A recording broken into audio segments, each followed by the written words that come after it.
राधा माँ ने राशि के घर वालों को फ़ोन किया तो पता चला कि वो लोग भी उसके लिए लड़का ढूंढ रहे हैं। फ़ोन का स्पीकर ऑन होने की वजह से राशि के घर वालों की बात सुनकर पास ही खड़ी तारा और मौली ने एक दूसरे को देखा और मुस्कुरा दी। तारा धीरे से मौली के कान में बोली, फिर तो कोई दिक्कत नहीं होगी यार।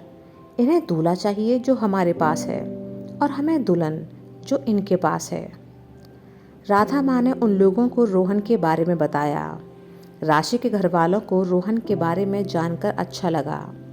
उन्होंने रोहन की डिटेल्स और उसका फ़ोटो मांग लिया ताकि वो राशि को यह सब दिखा सकें और उसके मन की बात जान सकें। अगर राशि को इस रिश्ते से कोई दिक्कत नहीं है तो फिर वो लोग जल्दी ही आकर राधा माँ और रोहन से मिलना चाहेंगे। सब कुछ सही रहा तो शादी की बात भी तय कर ली जाएगी। राधा माँ ने फ़ोन रख दिया और एक गहरी सांस ली। चलो, इस रोहन का तो लगभग इंतज़ाम हो गया। अब उस बाल ब्रह्मचारी ऋषभ की बारी है। अब या तो कबीर उसके लिए लड़की ढूंढ कर लाएगा या फिर मुझे ही उसे कान पकड़कर मंडप में बैठाना पड़ेगा। मौली, क्या पता माँ, जैसे हमें राशि मिली है वैसे ही ऋषभ की दुल्हन भी मिल जाए। तारा, क्यों नहीं हो सकता, बिल्कुल हो सकता है। राधा माँ, भगवान करे मेरे ऋषु को जल्दी ही एक अच्छी सी लड़की मिल जाए। उधर आतंकवादी ने निशाना साध कर शूट कर दिया। एंड वक्त पर ऋषभ की नज़र उस पर चली गई। वह उसकी गन की डायरेक्शन देखते ही समझ गया कि निशाना किस पर है। उसने जल्दी से जय का हाथ पकड़ अपनी ओर खींचा जिससे दोनों एक तरफ गिर पड़े, लेकिन तब तक गोली जय के कंधे को चीर कर निकल गई। ऋषभ जय को ले एक घर की आड़ में आ खड़ा हुआ और जवान भी इधर उधर हो गए।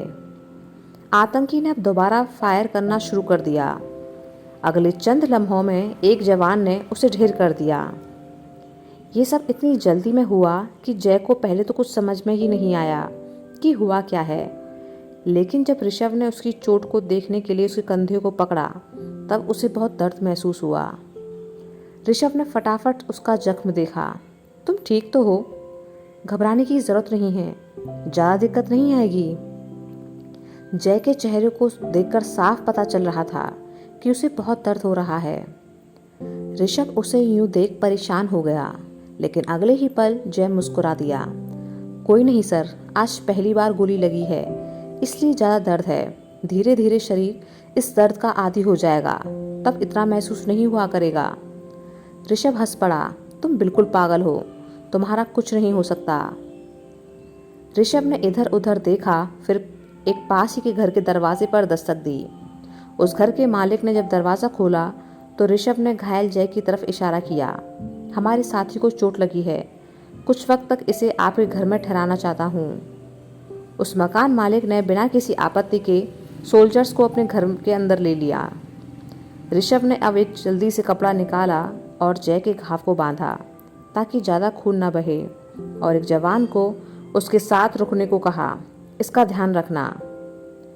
जय यह सुन तपाक से बोला, सर मैं भी चलूँगा आपके साथ। ऋषभ, नहीं, फिलहाल तुम्हें चोट लगी है और ऐसी हालत में तुम्हें ले जाने का रिस्क मैं नहीं ले सकता। जय उदास सा बोला, सर मैं बोर हो जाऊंगा यहाँ।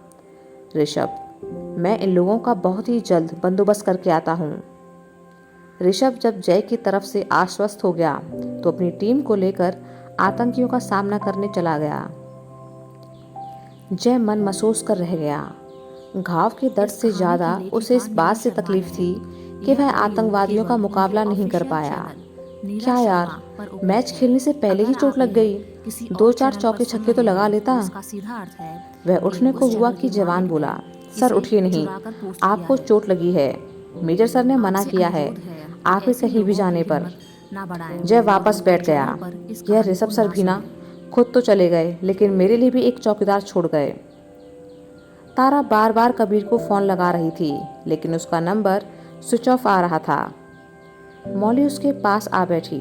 क्या हो गया, इतनी क्यों परेशान हो रही है? तारा, कबीर को फ़ोन मिला रही हूँ, लेकिन उसका फ़ोन बंद है। मौली हंसी, क्यों इतनी टेंशन ले रही है, किसी काम में बिजी होगा, ये कोई पहली बार थोड़ी ही है कि उसका नंबर बंद आ रहा है। थोड़ी मजबूत बन यार। तारा ने एक पल को उसे देखा, फिर बोली, तू जरा देव को फ़ोन मिला। मौली ने देव का नंबर ट्राई किया लेकिन वह भी बंद था। यह देख तारा ने ऋषभ मंजीत का नंबर डायल किया पर उनके भी फ़ोन बंद थे। तारा परेशान सी हो गई। मौली, लगता है आज सारे ही किसी काम में बिजी हैं, लेकिन तुझे क्या हुआ है? तारा, तू हंसेगी तो नहीं? मौली, बिल्कुल नहीं। तारा, अभी जब मैं बाहर से आ रही थी तो सुना कि अखिल की बीवी नाराज होकर घर छोड़कर चली गई है। मौली, क्यों? तारा, अखिल दूसरे शहर में जॉब करता है, यहाँ तो बहुत कम ही आ पाता है। उसकी बीवी को शक है कि उसका चक्कर कहीं और चल रहा है। यार, जब से ये बात सुनी है तब से दिमाग ही घूम गया है मेरा। मौली, क्या मतलब? तारा ने अपनी कोहनी मौली के कंधे पर रखी और बोली, मेरा कबीर तो मुझसे दूर है ना, कहीं किसी कश्मीरी या फिर फौजन के चक्कर में फंस गया तो? एक तो मछली वैसे ही बड़ी मुश्किल से जाल में फंसी थी, दोबारा रिस्क नहीं ले सकती यार। मौली हंस पड़ी, तू भी ना क्या क्या सोचती रहती है, तू कबीर पर शक कर रही है? तारा, ना ना, उसकी शराफत का तो मुझे पता है। जिस इंसान ने कभी अपनी बीवी तक के साथ फ्लर्ट नहीं किया वह दूसरों के साथ क्या करेगा। लेकिन अब तो लड़कियों का भी भरोसा नहीं है, बड़ी एडवांस हो गई हैं।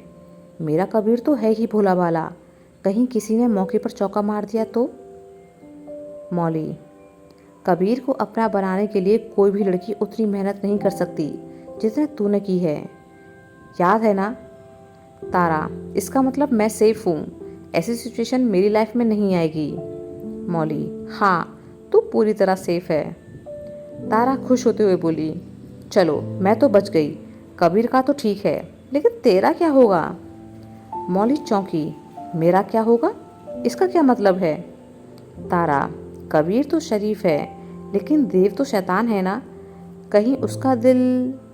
यह सुनकर मौली घबरा गई, यह तो मैंने सोचा ही नहीं। मौली परेशान सी देव को फ़ोन लगाने लगी, जब देखो फ़ोन बंद ही आता है इसका। तारा कुछ देर तक तो अपनी हंसी रोककर खड़ी रही, लेकिन जब मौली ज़्यादा परेशान होने लगी तो वो मौली की नकल उतारते हुए बोली, इतनी क्यों टेंशन ले रही है, किसी काम में बिजी होगा। ये कोई पहली बार थोड़ी ही है कि उसका नंबर बंद आ रहा है, थोड़ी मजबूत बन यार।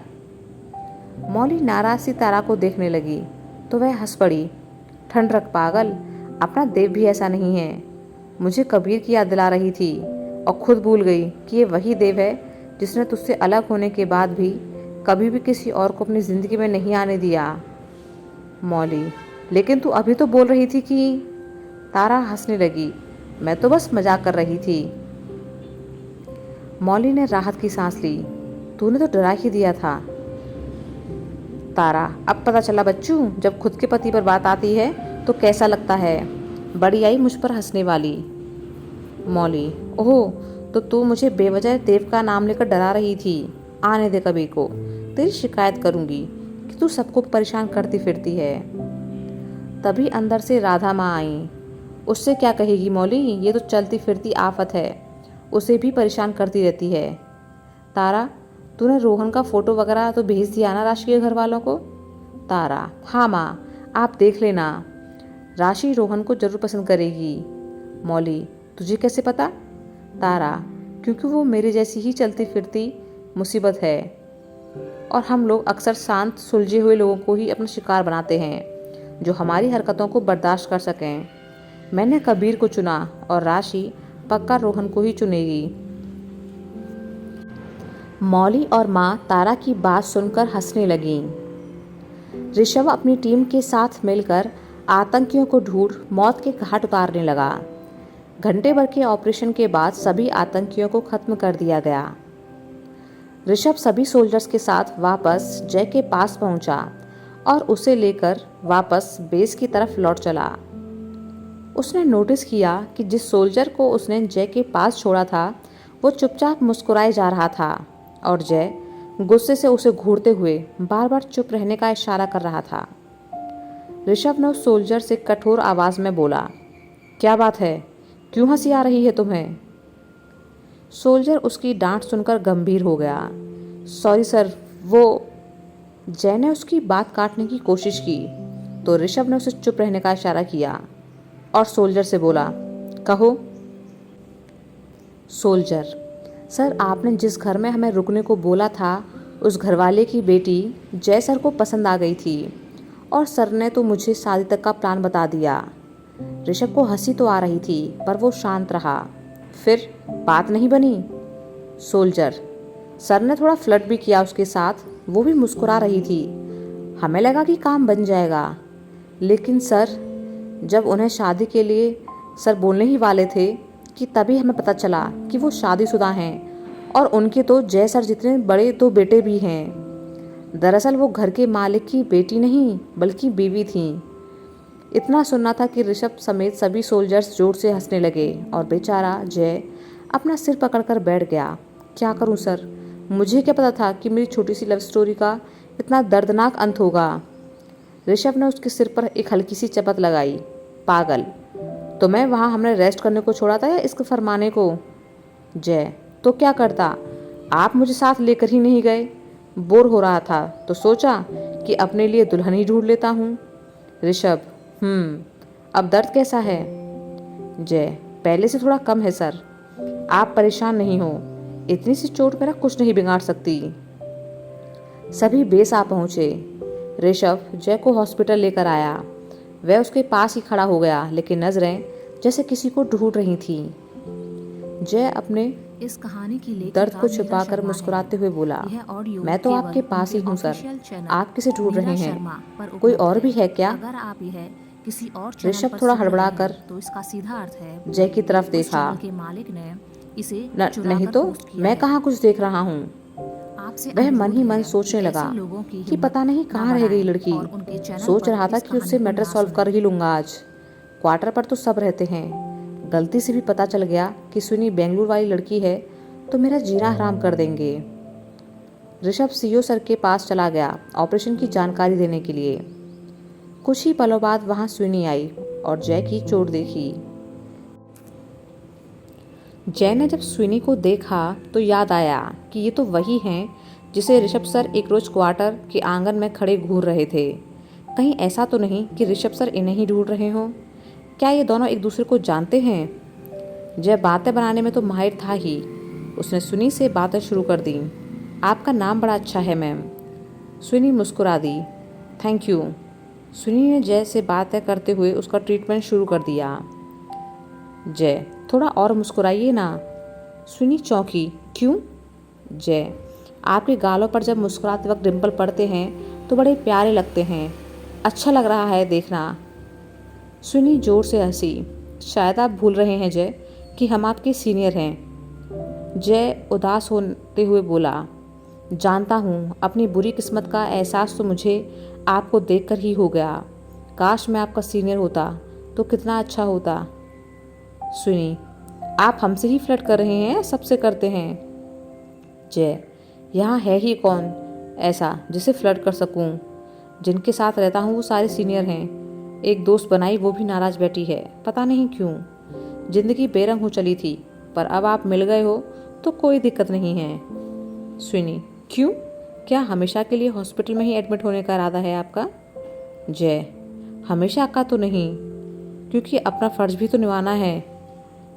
लेकिन जब मन किया करेगा यहीं आपसे मिलने आ जाया करूँगा, और जब ज़्यादा ही मन किया करेगा तो घायल होकर एडमिट हो जाया करूँगा। सुनी, बस करो, कितना बोलते हैं आप। जय हंसने लगा। मैम, आपकी तो डांट भी बड़ी प्यारी लग रही है, ऐसी मीठी आवाज़ में। सुनी, पहले ये बताइए कि आपको चोट कैसे लगी? जय, मैं अपनी टीम के साथ सर्च ऑपरेशन पर गया था। वहाँ हम पोजीशन ले ही रहे थे कि एक आतंकवादी ने मुझ पर शूट कर दिया। वो तो हमारे मेजर सर की नज़र उस पर चली गई और मुझे एक तरफ खींच लिया, वरना आज आपसे ऐसे बात नहीं कर रहा होता शायद। वैसे ऋषभ सर हैं बड़े अच्छे। ऋषभ का नाम सुनते ही सुनी ने हैरानी से उसे देखा। जय उसे ऐसे देख समझ गया कि ये ऋषभ सर को जानती हैं। सुनी, आप किन सर की बात कर रहे हैं? जय, मेजर ऋषभ रॉय, वही तो लीड कर रहे थे हमारी टीम को और वही मुझे यहाँ लेकर आए हैं। सुनी अब इधर उधर देखने लगी कि कहीं ऋषभ दिख जाए। जय, कमाल है, ऋषभ सर भी किसी को ढूंढ रहे थे यहाँ आकर, और अब आप भी। क्या आप ऋषभ सर को जानती हैं मैम? सुनी उसकी बात सुनकर समझ गई कि ऋषभ जरूर उसे ही ढूंढ रहा होगा डांटने के लिए। अगर जय को कुछ बताया तो ऐसा ना हो कि सर और नाराज हो जाएं। नहीं नहीं, तो हम नहीं जानते, हम तो अपनी दोस्त को देख रहे थे। जय, लेकिन ऋषभ सर आपको जानते हैं। एक रोज़ जब आप कहीं जा रहे थे तो मैंने देखा था सर को, वो आपको देख रहे थे।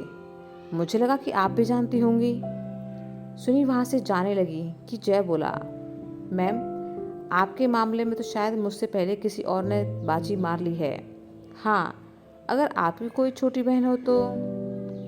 सुनी, नहीं, हमारी कोई बहन नहीं है, आप बस चुपचाप आराम कीजिए, हम बाद में आते हैं। जय को पक्का यकीन हो गया कि कुछ तो खिचड़ी जरूर पक रही है इन दोनों के बीच। शाम हो चली थी। ऋषभ सीओ सर से मिलने के बाद सिन्हा सर के साथ बिजी हो गया। बाद में वह हॉस्पिटल पहुंचा। कुछ समय बाद देव, कबीर और मंजीत बेस लौटे तो जय का पता चला। कबीर ने देव मंजीत को जय से मिलने के लिए भेज दिया और खुद सिन्हा सर से मिलने चला गया। हॉस्पिटल में ऋषभ जय के पास पहुंचने ही वाला था कि सामने से आती राशि दिखाई दी। राशि को मौका सही लगा कि इस वक्त मेजर तूफान से बात कर लेना सही रहेगा और फिर बाद में सुनी को भी बुला लूंगी दिखाने के लिए कि मेजर तूफान के बियर्ड नहीं है। मेरी बात मान नहीं रही थी ना वो। राशि को इग्नोर कर ऋषभ आगे बढ़ने लगा क्योंकि उसे तो बस सुनी से बात करनी थी, पर राशि ने उसे रोक लिया। सर प्लीज़ थोड़ी देर बात सुन लीजिए मेरी। ऋषभ पहले ही जान चुका था कि सारी शरारत राशि की ही थी, तो वह नाराज सा उससे बात करने को राजी नहीं हुआ। लेकिन राशि जब ज़्यादा पीछे पड़ने लगी और ज़बरदस्ती हाथ पकड़ अपने साथ ले गई। थोड़े समय बाद देव, मंजीत जय के पास जा बैठे। पीछे से कबीर भी हॉस्पिटल आ पहुंचा, जहां उसे बाहर से आती सुनी मिल गई। सुनी ने सोचा कि यही सही मौका है ऋषभ सर को मनाने का कि उन्हें जो भी सज़ा देनी है उसे दें, लेकिन राशि को माफ़ कर दें। उसने कबीर को रोका। कबीर उसे कहना चाहता था कि वह ऋषभ नहीं बल्कि कबीर है, लेकिन सुनी कुछ भी सुनने को तैयार नहीं थी। वह बस थोड़ी देर बाद सुनने को बोलती रही। सुनी को डर था कि इस मामले की किसी को भनक तक ना लग जाए। वो जल्दी से उसका हाथ पकड़ अंदर अपने कैबिन की तरफ ले चली। दोनों बार बार एक दूसरे से एक ही बात कह रहे थे।